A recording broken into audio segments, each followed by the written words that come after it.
বন্ধুরা, good morning সবাইকে। বন্ধুরা তোমরা সবাই কেমন আছো? আশা করি ভালো আছো। তো বন্ধুরা আমার শরীরটা বেশি ভালো নাই, আমার ভীষণ ঠান্ডা চলে এসেছে, তো জ্বর সর্দি কাশি এই চলছে। তো বন্ধুরা দেখো, আমি আমার বাপের বাড়িতে আছিলাম, তো আমি বাবার বাড়িতে ব্লগটা শুরু করেছি।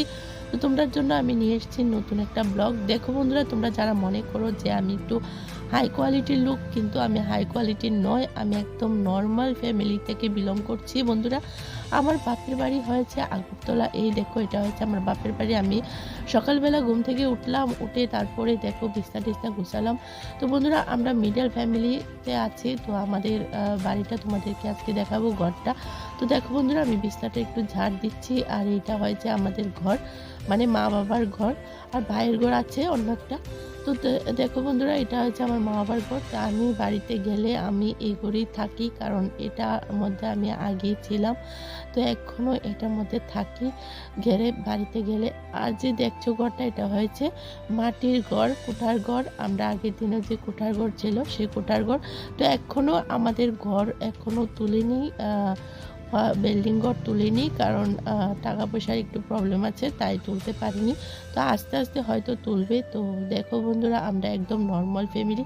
আমার বাবা মা একদম, আমার মা হাউসওয়াইফ আর বাবা কিন্তু আমরা কিন্তু খুবই গরিব। তো এখান থেকেই কিন্তু আমরা পড়াশোনা, আমরা সব কিছু হয়। তারপর বড় হয়েছি, তারপর আমাদেরকে বিয়ে দিয়েছে ওমরপুর। তো তোমরা জানোই, তোমাদেরকে আগে বলেছিলাম আমি। তো দেখো বন্ধুরা, আমার ভিডিওটা তোমরা সবটা লাস্ট পর্যন্ত দেখবে। আমার গলাটা একটু ভাঙা ভাঙা, কারণ আমার একদম সর্দি কাশি হয়েছে।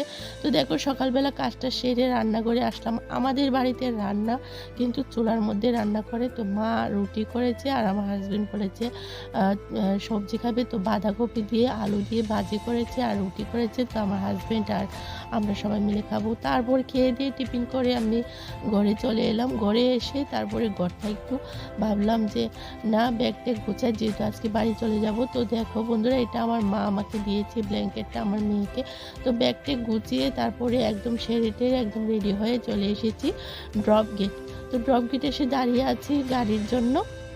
আমার হাজবেন্ড গেছে গাড়ি আনতে। তো দেখো, আর এদিকে দেখো আমার মেয়ে রাস্তার মধ্যে যাকে পায় তাকেই নিয়ে খেলাধুলা করে, তার সঙ্গেই কথা বলে। আবার চিনুক বা না চিনুক, দেখো আমার মেয়ে দাঁড়িয়ে আছে। আর এই দেখো, রাস্তা দিয়ে একটা মেয়ে যাচ্ছে, ওকে দিয়েছে টান।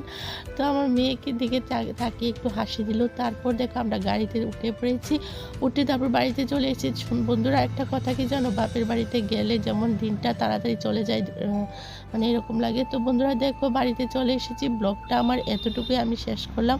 বন্ধুরা ভালো থেকো, সুস্থ থেকো, আবারও দেখা হবে পরবর্তী একটা ব্লগে। তো বন্ধুরা আজকের জন্য ব্লগটা আমি এখানেই শেষ করলাম। তোমরা ব্লগটা ভালো লাগলে লাইক কমেন্ট শেয়ার করে দিও, ঠিক আছে?